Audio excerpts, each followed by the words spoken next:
Welcome to Awesome Movie Year, the podcast where we take a look back at an awesome year for movies, which is every year. I'm Josh Bell, film critic and writer, and I'm joined by my co-host. I'm Jason Harris, filmmaker, comedian, and I might or I might not murder you in a jazz club. I feel like that's a risk every time we record this podcast, right? You never know. You're an unpredictable guy. Things could happen at any time, really. This is the real reason why you moved it to over, on Riverside, remote locations, because of when we got together to record it, it was always just the edge of a lightning bolt, Josh. Yeah, I'm here in an undisclosed location so that I'm remaining safe from Jason. I heard you stole a car, drove it into a garage, and then got the license plates changed just to stay one step ahead. Exactly. I got my sad little caged bird here next to me, and it's good. So we are wrapping up our retrospective 20th season. If you're listening to this on the Patreon, first of all, thank you for signing up for the By David Rosen Patreon with our bonus episodes and bonus content from Piecing It Together and our lovely producer Dave's music. And if you're listening there, we are here at the end of our special retrospective 20th season where we've looked back at a whole bunch of different years that we covered in the past. If you're listening on the main feed, that was probably a while ago now, but we still appreciate you. Thanks for listening. And as our bonus for that retrospective season, we decided to take the one movie that all three of us had on our list of possibilities for the draft episode that we did at the beginning of the season, and that is from 1967. It is Le Samourai from director Jean-Pierre Melville, a French film that, Jason, I believe you had on your list of movies that you had already seen, and Dave and I both had it on our list of movies that we had not yet seen. That's right, Josh. I had to assert my movie watching dominance over you two this time and say, hey, catch up, you bums. You did. And so I feel like we often have very wide-ranging tastes. And if you've a longtime listener, common thing is the episodes of our particular picks. The other contributors are often less enthused about the picks from one particular person. So it was a cool thing that we all had this one movie that we were excited to see and talk about. So that seemed like the obvious choice for a bonus. And I think it was a good one. So I'm glad we went with that.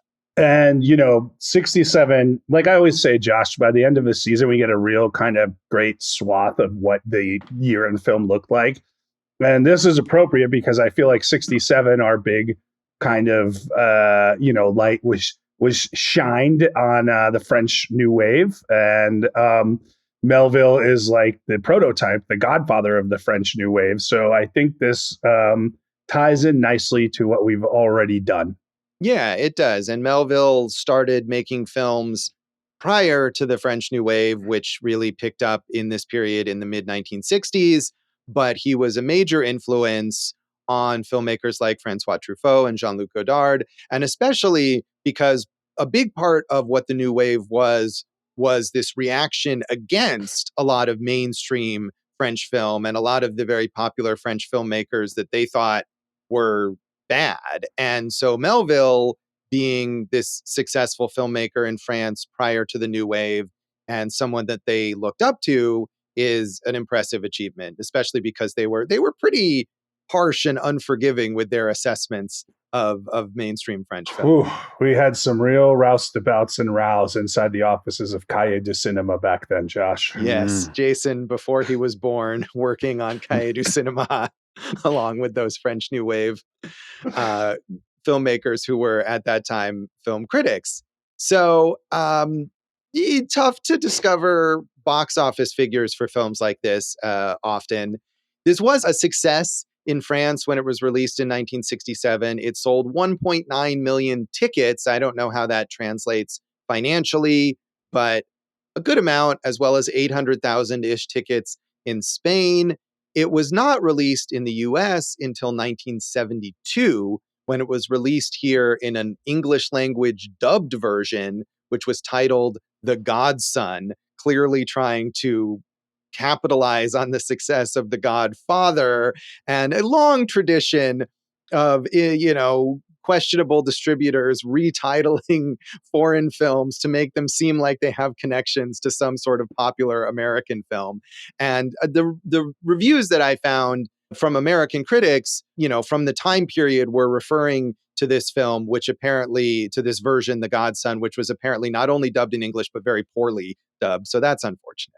I mean, there's like 7 lines in the whole movie. Do we need to dub any of it? Can we not read 7 lines, guys? What are we doing here? By the way, to take it back to our last episode on Airplane, there was a spoof called The Godson with Rodney Dangerfield. So. I bet it was not as good as this film. Probably not. But maybe better than the dubbed version of The Godson that was released here in 1972. So the original not dubbed version was not released until 1977. And even then, in a very limited capacity. Again, the review that I found from that time period refers to the sort of lesser quality print that had made it to the US and was the only one available. So it was a tough film to see in its proper form for a while. Eventually, it was re-released properly in the US, grossed $217,000 during its, I think, a couple of different re-releases in the US. So that's not a ton of money, but of course, that is many, many years later. By that point, it probably had been available to watch on home video. And Melville himself, again, as referred to in these early reviews, had not really permeated the US market. His previous films, most of them hadn't even made it to theaters in the US at all. So this thing that you just brought up about the bad print, that is a real bummer to me, because whether you like this movie or not, like, it's pristine the way Melville shoots it and lights it and the way it looks. So like, what an element to take out of just watching it, And the other thing is, I think this is one of those things, like, now you really don't have to do this because we have so much access to everything, but I can definitely see cinephiles like seeking this out. We talk about like special screenings or underground screenings. And we did a lot of that in like the 90s in college and everything like that. But I could definitely see people going, oh, they're going to show the Samourai at, Amoeba for one night, or, the Cinedome. So that this does seem like this type of movie. And if you look at all the filmmakers it influenced, I think that would track. Right. And I mean, this again is from the era. Then you look at the reviews of The Godson, and it's up to these critics to inform people, hey, this is actually this film, Le Samourai, from this great French filmmaker, and here's why you would want to be interested in it. But yeah, you're right, Jason. I think that version, the Godson version, the dubbed version, probably looked fine. It had newly struck prints, I would imagine. So you could see it in that pristine visual version, but with the terrible English language dub. Or you could see it in its original form in a kind of beat up print, perhaps 5 years later, and it would still be another little while before you could see the full, like, high quality version of what you were meant to see, which is a shame. Also, am I crazy? Or like, if you had 2 choices of movies and one was called The Godson and the other is called Le Samourai, like, I would immediately be like, Le Samourai? What? Like, I would gravitate towards that title way quicker than The Godson. Right. But again, I mean, maybe audiences at that time weren't as accustomed to a foreign language title. I don't know. Or simply that whatever distributor it was that got the rights to this film and made it into The Godson didn't care about the cinephile audience. They wanted to just fool people who thought The Godfather was cool and we're going to see another crime movie. And that's what they were going for. You're probably right, Josh. I didn't dig deep enough into the cynical nature of distributors in my retort there. Yeah, I'm not sure who the distributor was, actually. That wasn't something that I looked up. But oftentimes, things like this were done by these small independent distributors. And I mean, hey, at least they didn't re-edit it, which is something that often also happened to foreign films around this time. As far as I know, the edit was the same. It was just the dubbing that was changed. So looking at reviews from American critics, Vincent Canby in the New York Times in 1972, reviewing the Godson cut, said, "In Melville's world, Jeff Costello is a beautiful misfit, an individualist who remains outside a society of complicated interdependencies, a performing artist who expresses himself entirely in terms of the grace and efficiency of his services. The movie has the form of a conventional policier, about the loner in conflict with both the law and the syndicate that hired him. The form, in fact, is so conventional, so full of the set pieces that are obligatory in this kind of film, that Le Samurai comes close to being parody. Melville's interest, however, is the form, which is that of the American gangster film rediscovered and refined to reflect no special real world, but a world of moral systems working at cross purposes, like a telephone switchboard gone haywire. So, we always like to, if we can, and I really would have liked to dig into related films by the filmmaker or other things in the genre or with the actors, whatever. And Melville, I mean, I'm a fan of this movie and I need to see more Melville. I did not get the chance to, but, obviously, if you like gangster movies, this is, you put him, you put Coppola, you put Scorsese. Those are three great places to start, right? Yeah, and I have seen a couple of other Melville films, although quite a while ago. I've seen Le Cercle Rouge, which also features Alain Delon, the main star of this film. And I've also seen Bob Le Flambeur, which I watched because I loved the Neil Jordan remake, The Good Thief, with Nick Nolte. And that was like on my top 10 list the year that came out. And so I went and watched Bob Le Flambeur. And I mean, I think in both of those cases, like I felt about this film, I was impressed with the craft, but it maybe left me a little cold. I looked back at what I had written on my old blog at joshbellhateseverything.com about these Good plug. films. And I called Le Cercle Rouge something like minimalist to a fault. And I felt a bit like that about this film as well. And so I would also be curious to go check out. There are plenty of other Melville films that I haven't seen, but I was a little less eager to do that right away after having watched this movie. So two things, Josh. One, you called it minimalist to a fault, which is interesting because one of the people who was influenced most heavily by this movie was John Woo, who we've talked about here. Not a minimalist. Right. That's exactly what I'm saying. The killer is maximalism, right? And done really efficiently. So it's kind of cool to see like how that influence can play into that. And both were effective. You mentioned Le Cercle Rouge. Dave, have you seen that movie? I haven't. That's the next one I was going to watch if I had time. Was there a reason you were going to choose that? I just thought it looked cool. It sounded cool, No, Dave. Yeah, it's an iconic like heist movie. Right, but it's heavily referenced in John Wick, Dave. So that's what I want. This movie seems like the exact blueprint for John Wick. So yeah, that makes sense to me. Yeah, I mean, Melville, this film, obviously you can see the huge influence, but Jason, as you're saying, I mean, Melville is like one of the top crime film directors ever. And his body of work overall is hugely influential on people who make movies like that, even now. Talented family, Josh, Jean-Pierre and Herman. Those guys really. Yeah, not quite. I mean, he did, Melville is obviously a stage name, but he took it because of his love for Herman Melville. So that's pretty cool. Yeah, they're not actually related, though. And Jean-Pierre never made any movies about whales, I don't think. Maybe that last movie was his white whale that he wasn't able to make. Never mind, Queequeg, move on. Yeah. So Penelope Gilliatt in The New Yorker, also reviewing the Godson cut in 1972, she said, "The film is as much chiller as thriller. It is kept no secret from us that the hero is in a mood not only to kill, but also to run onto the point of the blade himself. He assassinates without hating and leaves girls without feeling anguish. The talk is clipped and minimal.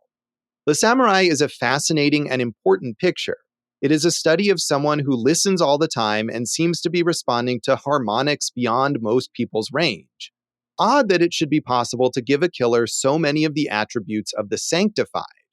Perhaps it takes a Frenchman of Melville's sort to do it. The Godson, or Le Samurai, is cold, masterly, without pathos, and not even particularly sympathetic. It has the noble structure of accuracy." It sounded like she contradicted herself there because she was saying he really wants to, like, he goes out and relishes these killings, but then she's talking about the cold, calculating nature. And Jeff Costello always says, when they're like, "Why did you come to kill me?" "Because I was paid to." It seems very like there's no emotion, no joy. He just is doing his job. I mean, the character itself is in that kind of stoic realm of like no emotion and no joy, right? Right. I mean, she says he's in a mood to kill, which doesn't necessarily imply enthusiasm. And she says he does it without hating. But I mean, I think the idea is like, yes, it's his job and he does it without remorse. But at the same time, like, you don't choose that job unless you have a certain penchant for it. I mean, if he didn't care, he could go work in a factory or something, right? I think there is a sense that he's drawn to doing this, even if he doesn't display a lot of emotion during the process. Hey, you're the expert. I know I'm not supposed to talk about that, but I got to leave this one to the expert. Thank you. Yes, this is both of us apparently dangerous characters here on this podcast. When I see Josh walking down the street, I immediately cross to the other side because I don't want no trouble. Yeah, no, that's wise. That's how everyone should be behaving. So finally, Kenneth Turan in the Washington Post in 1977, reviewing the release of the original subtitled version, said, "Le Samourai is a small diamond cut with terrible precision. Cool, elegant, dazzling, and totally individual.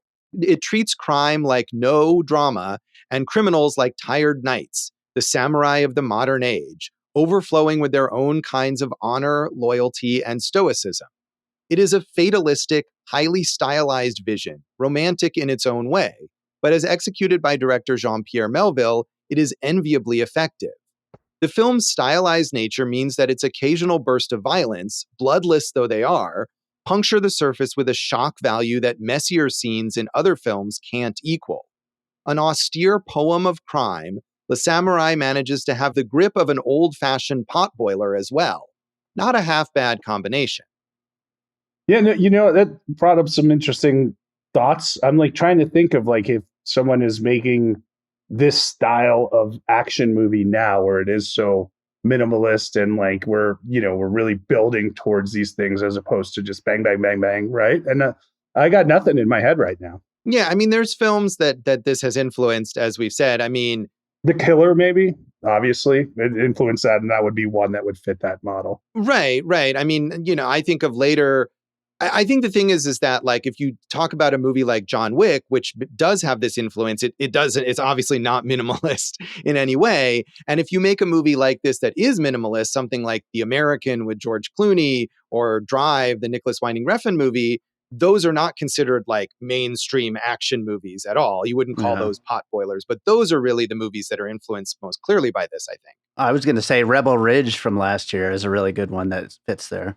Yeah, that could work as well. Yeah, I think Drive is a good example, and The Killer I was referencing is the David Fincher one. Oh, right, not the John Woo movie. Yeah, that is more in that vein, and I think actually that makes sense because the Fincher film, The Killer, it does eventually have some big action set pieces that are really impressive, but you have to be patient. And it's very methodical building up to those. So that's probably the best mix of those. Yeah, and I love both those movies. But doesn't Fassbender wear like that type of hat in The Killer too? I'd have to go back and rewatch it. But I feel like the style points are definitely kind of connected there. Yeah, that I don't know if he does actually wear the actual hat, but he certainly has his own sense of style in that film, I think. Cool. So, Jason, you had watched this before, but was it recent or when did you first see this movie? Yeah, he does wear a kind of a bucket hat, not the same. I just right. Yeah, it's not. I mean, he wears a hat, but I mean the hat that Alain Delon wears in this film is so distinctive. In fact, someone on Letterboxd was pointing out, like, if you're trying not to get caught, maybe don't wear this really distinctive hat that everyone recognizes you in all the time. He's such a, this might be a little before it blew up, but he's such a sex symbol and so smooth anyway, right? Like he can wear whatever he wants. I saw this. I mean, it just popped up in whatever I was reading or conversations or podcasts I listened to, Le Samourai. And like I said, I love the title. I love the French New Wave stuff, and Melville was a filmmaker I wasn't familiar with. So the first time I watched it, like all the things that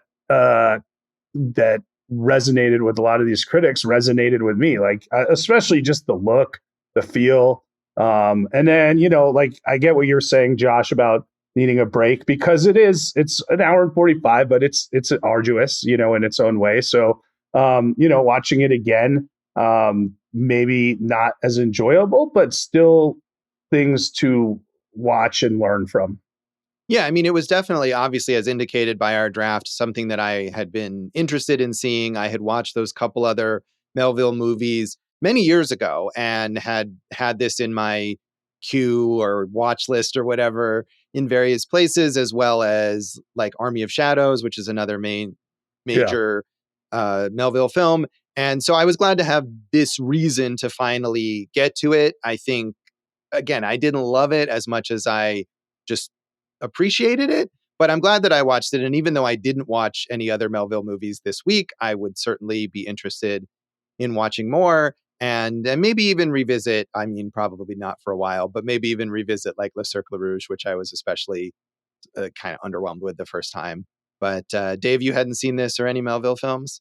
Nope. And yeah, I always wanted to see this one specifically just because I heard it referenced so many times as being such an influence on these kinds of action movies that we were just talking about. But yeah, I liked it a lot, and I definitely want to see more. So anything else you want to mention about the background of this movie, Jason? Melville wrote it specifically for Alain Delon. Josh, I butchered that, didn't I? Yeah, it's close enough. Okay, you'll have to let me know every time that I do that. Delon's first wife, or his wife at the time, Nathalie, this was her first film. And yeah, that's my little background ad, Josh. You did the heavy lifting. Okay, well, thank you. So yeah, she plays I guess, is she a prostitute? I wasn't entirely clear on that, but the woman. Yeah, she's not a prostitute because they even bring her, when they bring her into the station, the police commissioner is like, hey, you're one step away from being a prostitute. Maybe you should just go that way, right? Yeah, but she is a woman who provides alibis, I guess, for these criminals. And so Jeff visits her before he's going to go commit this assassination and tells her, like, hey, I need you to vouch for me having been here with you during this period. And she clearly, for some reason, is really like in love with him, even though he never shows any emotion to anyone, like about whether he might love them or want to kill them. So she's a sort of hanger on there, but that's who Nathalie Delon plays in this film. So we'll come back and talk some more of our general thoughts on Le Samourai.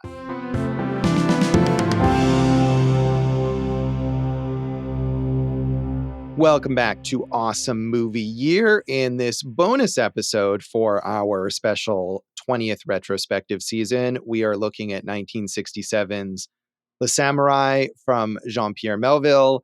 And Jason, you loved this, it seemed like, the first time you watched it, and we're excited to watch it again. What did you most like about it, like, the first time? I think it was the entire world that he built, right? It's real world, real setting, but it's so stylized in a way that makes sense for the movie. Like, you never feel like he's doing anything just to do it. And I like that kind of really weird synthy score from the 60s, So I think he just built this world. And, I mean, Delon is an icon, but I haven't seen that much stuff with him. So I think I just got immersed with the whole concept and the way it was executed. And did it work as much for you the second time? Well, like I said, I think for me more now, it became more of watching it from a technical level. Because, like you said, it's pacing is slow, and it kind of just, works at its own kind of, no better word than pace there. So, so there were times where, I look, from the opening shot, he's got this like long shot on Jeff, like in the bed, and the camera just shakes, and you're like, what? Like, cause like, I don't think he uses that shake anywhere else in the movie. And it's a really interesting way to like jar you into the film. Yeah. I mean, it certainly is arresting visually from the moment that it begins. And it's also intriguing because there is literally no dialogue at all for the first like 10 minutes or so. Yeah. And you're still fascinated because Melville is very much interested in process. I mean, that was something I think I remember from Le Cercle Rouge, that it has this very meticulous heist sequence that like goes in every single detail of every aspect of what these criminals are doing in order to pull this off.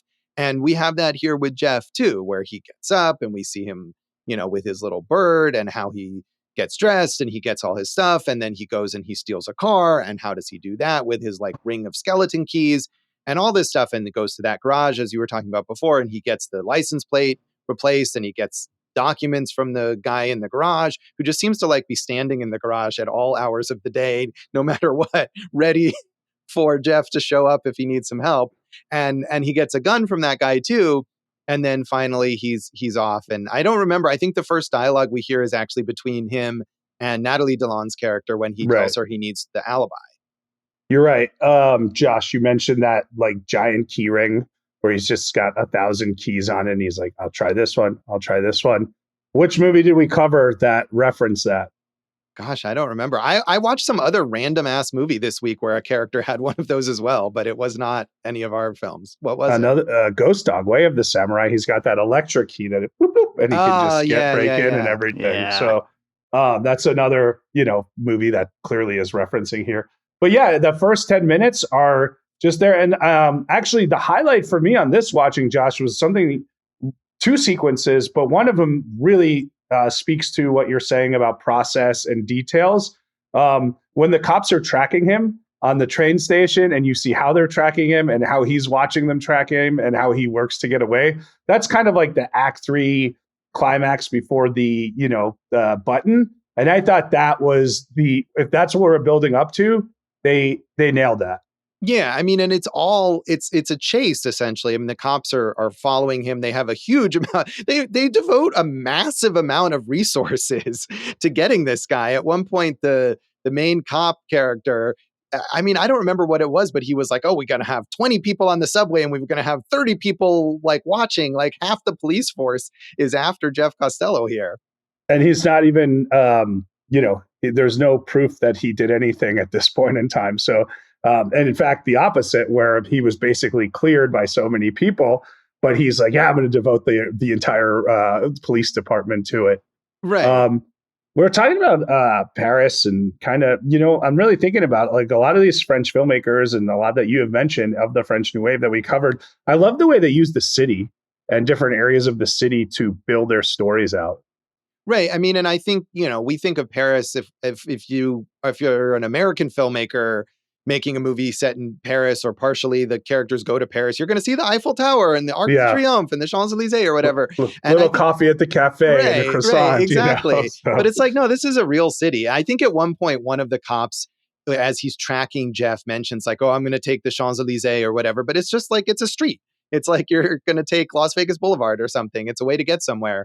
But this is that other side of Paris, and we think of it as glamorous, but obviously the apartment that Jeff lives in is the opposite of glamorous. It's this dingy, ugly, rundown space, and he's got, as one of the reviews mentioned somewhere, I think his shower is in the kitchen, and like it's definitely not nice in any way, but that's of course what he prefers. Yeah, that's what I was going to bring up, is like this is kind of his way to kind of stay under the radar because he's making good money for these killings, Josh. Right. I mean, and I think it's not only his way of staying under the radar, but it's also a level of, to whatever extent we understand this character, you can get that his personality is such that he wants to live in a space like this. Even if he could get a really nice place and stay under the radar, he wouldn't, because he's almost like self-punishing by forcing himself to live in this samurai place. Yeah. It's a samurai code of sorts. Yeah, I guess. Although Samourai, did they take money? I don't know if they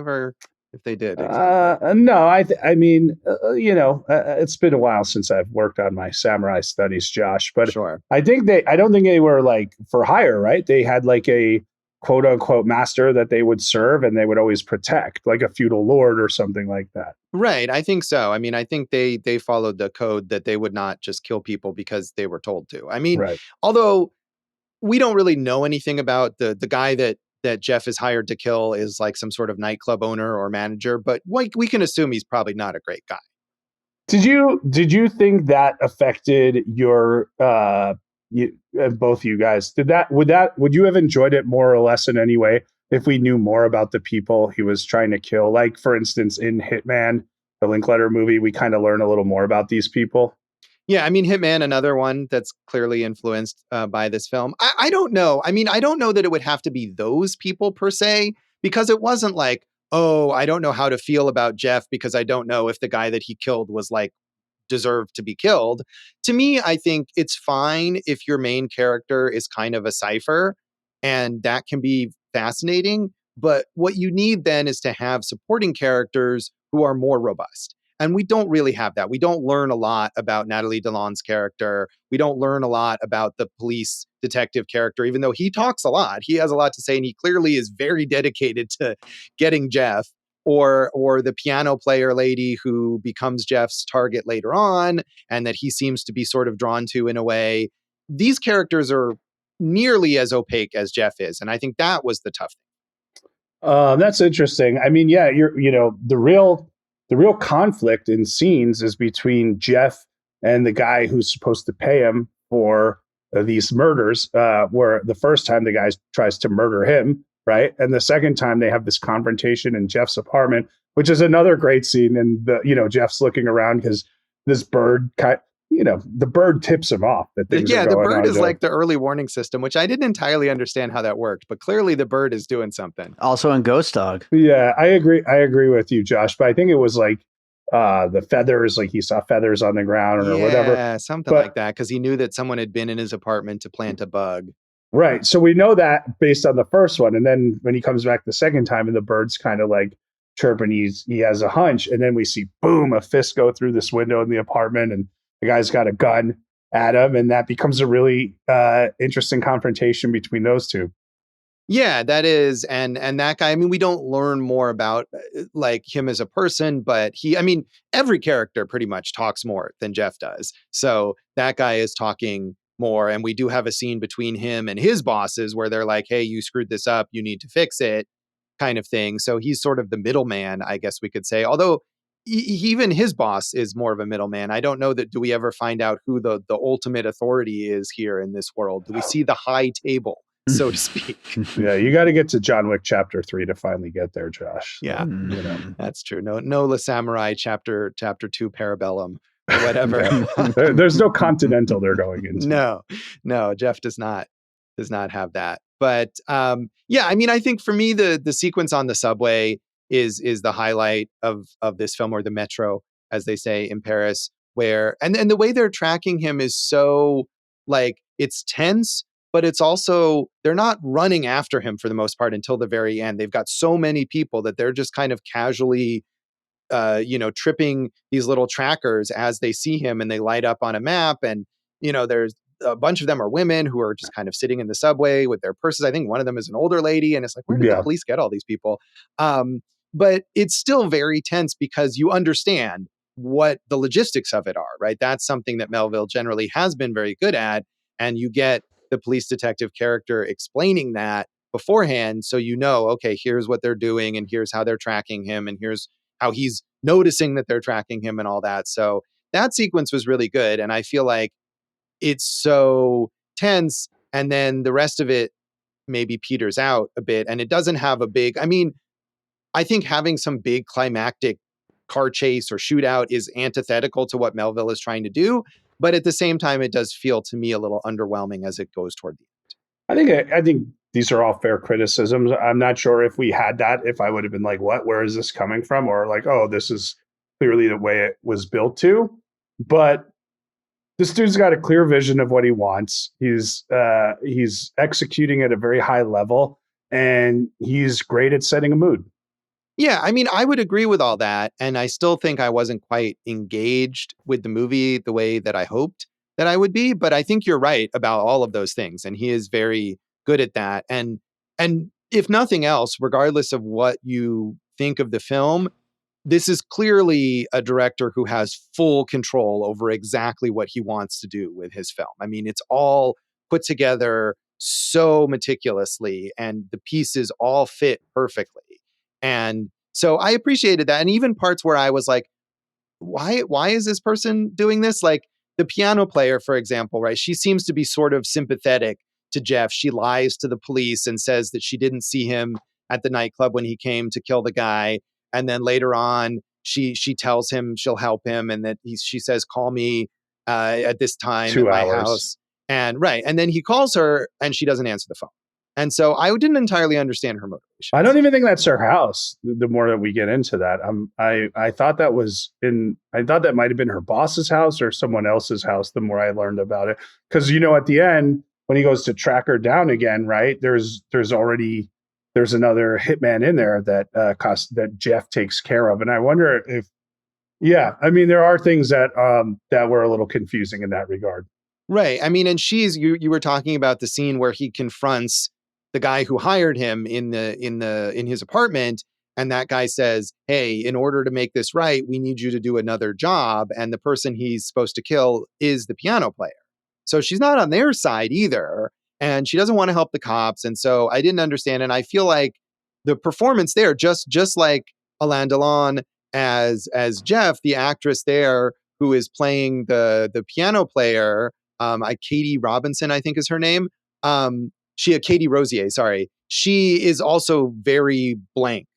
There's all multiple scenes where she's playing the piano, like playing this cool intricate little song, and her face is just like she's staring, and she's playing the piano. She's looking around to see someone with a gun possibly running away or maybe going to kill her. She just never misses a beat in the song, and she also still has this blank expression. I mean, you can't be more French than that, can you? I suppose so.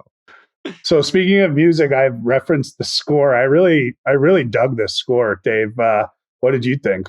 That was the first thing I wrote down while I was watching the movie. I was like, this score freaking rules. It's great beginning to end. And the music, like what Josh was just talking about with that piano player, I thought that was weird too. But that was actually one thing about this movie that I found interesting.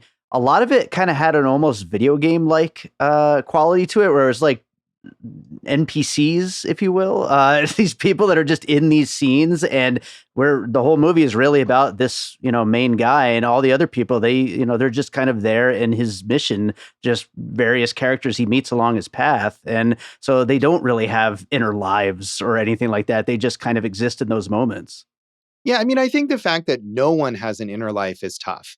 It's fine if the background characters, I mean, I think this also goes to the John Wick movies, and something that people talk about a lot is that the world of the John Wick movies is one in which like the ridiculously elaborate infrastructure of assassins like takes precedence over everything else. And we do see law enforcement in this film. Obviously, that is a very important element of it. But as we were talking about earlier, it seems like the entire resources of the Paris police force are devoted to catching this one dude who they don't even necessarily have any evidence against. And so everyone in the background is just an NPC. But I feel like we then need someone in the foreground. We need someone who's part of the main story to have. I mean, John Wick definitely has an inner life, and Jeff doesn't, or we're not privy to it. I need someone that has it, and that's not the case here.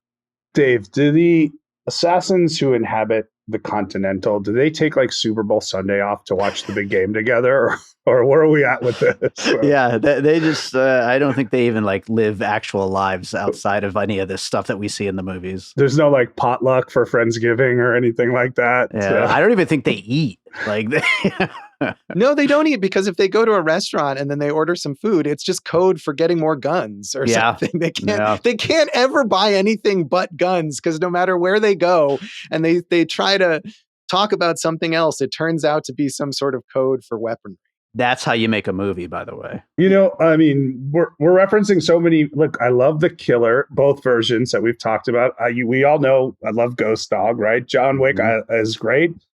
Dave is a huge fan. Like, this genre is a really rich genre if you can pull something off, which, this movie one does pull it off and has influenced so many other good movies. Yeah, I mean, and I think another thing that happens with this that often happens a lot if you see a really, really influential older movie after you've already watched so many of the movies that it influenced, is that it doesn't seem as fresh, even though, of course, it did all this stuff first. Yeah. And I think that is maybe another issue that I have. And it's the same with Le Cercle Rouge, where there are so many heist movies that do so many things similar to what that movie did. But you watch that movie and you're like, oh, this seems slow, because other movies did this same thing, but they sped it up. Well, and maybe that's a problem. Yeah, well, we almost covered that in Swingers, right? Where they're talking about like, oh, this shot in Reservoir Dogs, which of course was a shot from Goodfellas first, or whatever it was, or The Right right? Stuff. Yeah. Right. Isn't that one with the characters walking toward the camera in slow motion? Is that the shot you're talking about? Yeah. Well, I mean, so like I look at Scorsese like that as like, hey, this is a guy who's so influential. You're being influenced by his influences, or the people he influenced, and you don't even realize where that comes from. So I think that's a good point. I just want to touch on Alain Delon, who, like we said, is an icon. And I love the style. The look is so unique, and he's a steely-eyed hunk, Josh. That's what he is. He is. I mean, and if there's any sense of like what is going on with Jeff, he gives it to you. I mean, I think that's tough to give a kind of performance where you're meant to be blank and stoic, but you also want to give the audience some sense of this is a human being who does have thoughts and feelings somewhere deep down. And I think he is able to do that. And obviously he does look great. I mean, I joked about him always wearing that hat, but man, he really wears that hat. And I love that every time he puts on the hat, he has this kind of motion of adjusting the brim in this cool way. And even when there's a scene where he's in the police lineup and the cops make him switch his hat and his coat with someone else, and he grabs the other guy's hat and he puts it on the same way. He adjusts the brim and he wears that hat much cooler than that other guy ever did. So I did appreciate that. On the other hand, early in the film, after the assassination is committed and the police are trying to find someone and they get the description and they're like, oh, it was this guy in a hat and a trench coat. And they're basically just like round up everybody in a hat and a trench coat. 400 guys in hats and trench coats. You'd think that Jeff could have maybe ditched the hat and the trench coat before he was picked up by the cops, and thus might not have fit the description so accurately. But no, he's wearing both. He gets picked up at this poker game, puts on his trench coat, puts on his hat, and goes with the cops. Well, yes, but also, they're asking for their papers at that poker game and what they do and where were they. So there were a few holes in Jeff's alibi there that they probably picked up on. But, Josh, the other thing is maybe that's part of his code. Hat and coat always, baby. Yep. Yeah, I mean, that I suppose samurais do all dress in a particular manner, and they usually all have that same kind of hairstyle, and you got to use the sword, the special samurai sword. So, yeah, maybe. On the other hand, in the time of the samurai, they didn't have photographs, so they it was less likely for them to maybe be identified. Maybe because maybe he just knew how good looking he was, and he's like, it doesn't matter what I wear. Once they get lost in my eyes, I'm going to be able to be That's innocent true. no matter what. If you're Alain Delon, you can't. It's like watching George Clooney in The Americans. Like, come on, dude, you're George Clooney. Nobody's going to not recognize you. I've never watched that movie. Is that one I should check out? It's a good, I think it is, especially if you like this, because as I was saying, that's one where it is super minimalist. And a lot of people, I remember when that came out, and I think they tried to market it to a mainstream audience. That was the issue, right? Who were not happy with it because it was like, when is George Clooney going to shoot some people? And but I remember liking it at the time. It's been a while since I saw it. So should we wrap this and rate this out of 5 cool hats? Yeah, 5 of the coolest hats, bro. On my Letterboxd, go for Jason. That's my name. I, upon first watching, gave it 4.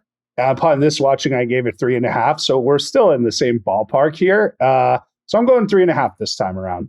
All right. I'm going to give it 3 hats out of 5. But like I said, I really admire and respect this film. I wish I had engaged with it more, but I'm glad that I saw it, and it's definitely worth seeing. So Dave, how would you rate this?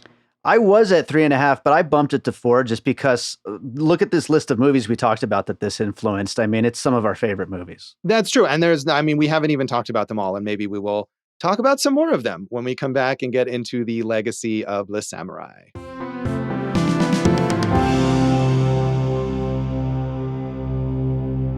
Welcome back to Awesome Movie Year in this special bonus episode for our 20th retrospective season. We are talking about Jean-Pierre Melville's Le Samurai from 1967. And in terms of the legacy, as we have been saying this whole time, this movie is like the lone hitman movie that has influenced so many films. I mean, we mentioned Ghost Dog, we mentioned The Killer, both the John Woo film and the David Fincher film. We mentioned The American, we mentioned John Wick, we mentioned Rebel Ridge. Did I get them all in there that we've talked about thus far? And I think you mentioned you got a lot of those that we have mentioned. Drive, that was another one. The Nicholas Winding Refn film talked about. Yeah. And so I mean, there are other ones that I haven't seen. 2001's You Shoot, I Shoot, Pang Ho Chuang. Have you seen that, Josh? No. It's a hitman who idolizes Jeff Costello, dressing like the character, and speaking to Costello via a La Samurai poster in his apartment. So that's a very specific, obvious reference, less so than just these movies that are taking influence from it. But I'm not familiar with that one. Yeah, Johnny To, who's a famous Asian director, his film Vengeance. The main character is a retired assassin with the last name Costello, and he originally offered the role to Alain Delon. Oh, wow. Yeah, I mean, I was thinking more of less exactly connected. I feel like we've talked about almost all of the ones that I thought of. The other one that came to mind was Gross Point Blank. And I think movie. John Cusack is like Jeff Costello if he decided to open up all of his feelings all of a sudden and let them all out. But that was the one that came to mind. Dave, you're the influence guy. This is like a breaking it apart episode here. I know it feels like it. The only other one that I like off the top that I was going to mention is the Parker movies, the various ones of those, Payback, or was Point Blank the same year as this? Yeah. Point Blank that we've talked about. I mean, Ghost Dog and Point Blank, both of which we've talked about on here. Yeah. Josh, you're going to be happy about this. And Dave, you'll back me up on this. The score, there's a Bruce Springsteen song called Point Blank that's very noirish that you could tell like he's seen this movie and was digging on it. So hell yeah. There's also Parker with Jason Statham, which is probably a little more action packed, but I don't know. I haven't seen it. Yeah, I have. And I think I saw it like a year ago and I don't even really remember anything about it. Yeah, so I've not seen The Driver. I'm a big Walter Hill fan. I know that's another one that this film has influenced. Have you ever seen that? I haven't. I mean, and that was also itself an influence then on Drive. So, I mean, I think like you were talking about with Scorsese, it's like people get influenced by the things that he has influenced and it's multiple layers. At this point, this movie is old enough that movies that emulated it are then being, John Wick, for example, is hugely influential right now. And I feel like a lot of people who maybe even make John Wick influenced movies don't know that has started back with La Samurai. Here's two other little ones, Josh. Dilkan Yurzhanov. Do you know who this is? 2020 film Yellow Cat features a protagonist who quotes and performs scenes from La Samurai.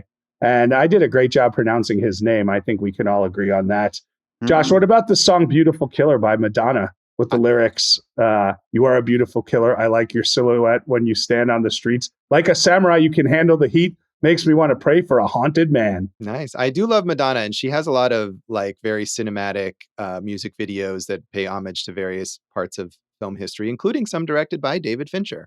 So I just want to mention, because you're saying like less like on the nose. Let's go to Thief and Heat for the villains, and the need to be able to get away from anything at any point in time without any emotional connection to someone else. Yeah, I mean, obviously Michael Mann. I think Melville in general is a huge influence on Michael Mann. Agreed. Yeah. Agreed. Yeah. So, I mean, as we said, Melville, major influential figure on the French New Wave and on virtually all, crime thrillers that have come since. This was later in his career. He started making films in the 40s. He made 3 more films after this, 2 of which also starred Alain Delon, Le Cercle Rouge, as well as Un Flic, A Cop, which was his final film.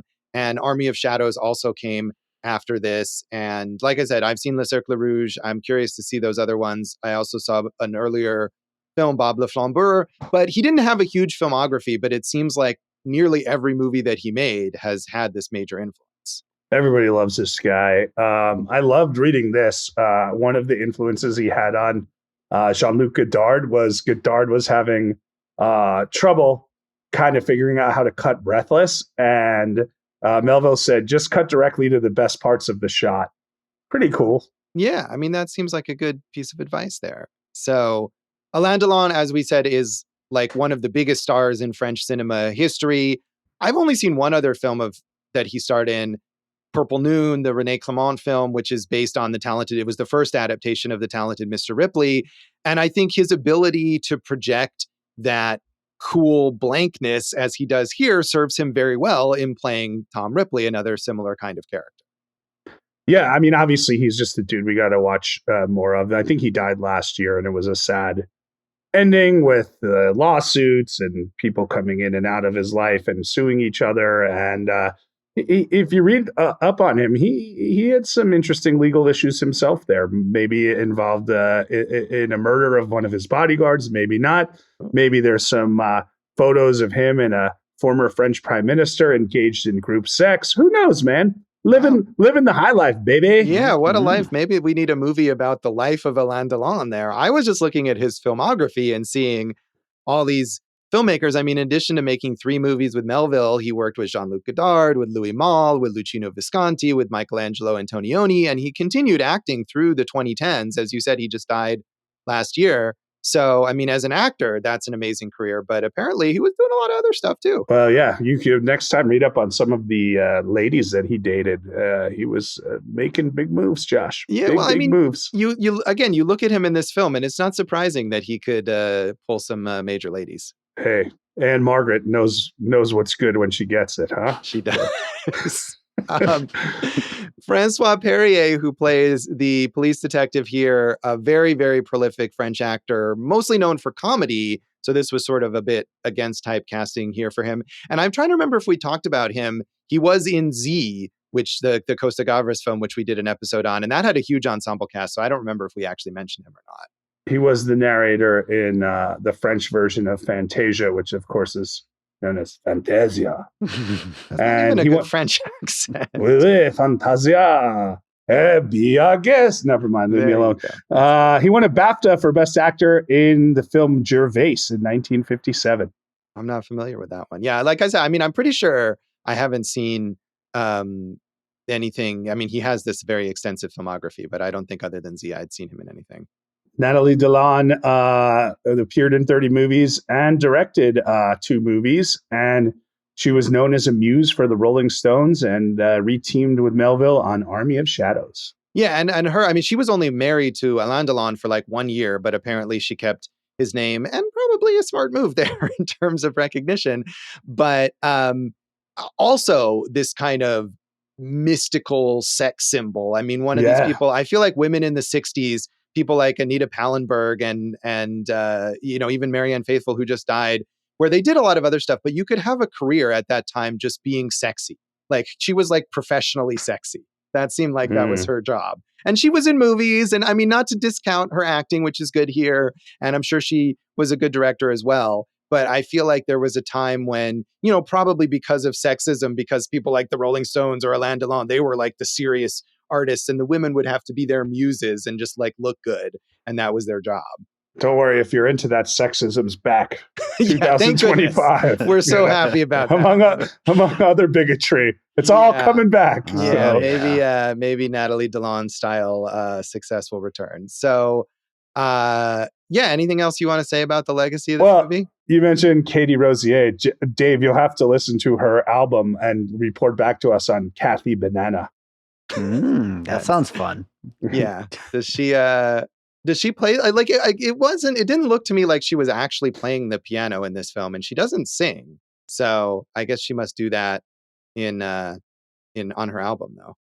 I don't know. The one thing I would like to see is a 2008 documentary called Codename Melville. And it's all about Jean-Pierre Melville's personal experience in the French Resistance during World War II and how that affected his approach to filmmaking. Melville was Jewish, so there's a lot of interesting things that I think would be worth discovering in that documentary. Yeah, and that pen name or whatever, Melville, began, I think, as a code name that he used during the Resistance, and then he took it forward into his career as a filmmaker. So nice. Yeah, another guy, quite a life, really. So what are we all doing here, sitting and doing our podcast? I'm just waiting for when we can have careers just being sexy again. I don't know if that career path is really open to us here, but check out our OnlyFans. Awesome movie or OnlyFans. That is the Samourai, and that is this episode of Awesome Movie Year. We don't have an OnlyFans, but you can check out our other things online and on social media. You can find us at awesomemovieyear.com and Awesome Movie Year on Instagram and Facebook. That is where we are at right now. I'm Jason Harris, comedy. You should just see Josh's face as I did it. It was worth it just for that. Jason Harris, comedy, or Jay Harris, comedy on all the things. Go for Jason on that wonderful Letterboxd right there. Josh, I got the residency at Jimmy Kimmel's. I'm running a bunch of trivia nights around town. Come check me out, bras. Yeah. Let's see if you can do your excellent French accent, incorporate that somehow. I will do my best. We will see at that point in time. You can find some old stuff from me, including apparently some things I wrote about Melville films at joshbellhateseverything.com. I'm at Josh Bell Hates Everything on Facebook, at Signal Bleed on Blue Sky and on Letterboxd. And if you're on Letterboxd and you watch this film or any of the movies we talk about on the show, tag your review Awesome Movie Year. We would love to know what you think. And check out our producer David Rosen's awesome podcast, Piecing It Together. Check out Piecing It Together wherever you listen to podcasts. Follow us on social media at Piecing Pod. And once again, if you're listening to this on the Patreon, thank you very much. But if you're not, you could sign up over at patreon.com/bydavidrosen. Lots of great content like this episode in very far advance to when it's going to be on the main feed, and stuff from my Piecing It Together podcast and from my music career. And Dave, I have a challenge for you. You need to write a song that captures the essence of this score. Of this? Okay. All right. Yeah. All right. Yeah, Maybe I'll do that. And while we're talking about such things, Josh Bell Hates Everything. You would have fit right in with us at Cahiers de Cinema, Josh. Yeah, those famous haters over there. So maybe you could put that Le Samourai song on the Patreon. We have so many various ridiculous promises that we've made over the years for the Patreon if we ever got enough subscribers, and luckily we've not gotten that because we don't remember what those promises were. That's been really good for us. Things we didn't want to do anyway. Yeah. But we'll make some more stupid promises in the future, I'm sure. Please sign up. The more people we have there, the more bonus content we'd be able to put out, and we would certainly love to be able to do that. And we appreciate everyone, the intrepid subscribers there who are on there now. So thanks for that, and thanks for listening to Awesome Movie Year. Thank you for listening to Awesome Movie Year. Make sure to follow Awesome Movie Year on Facebook, at Awesome Movie Pod on Twitter, and at Awesome Movie Year on Instagram. And if you like the show, review us and rate us with 5 stars on Apple Podcasts.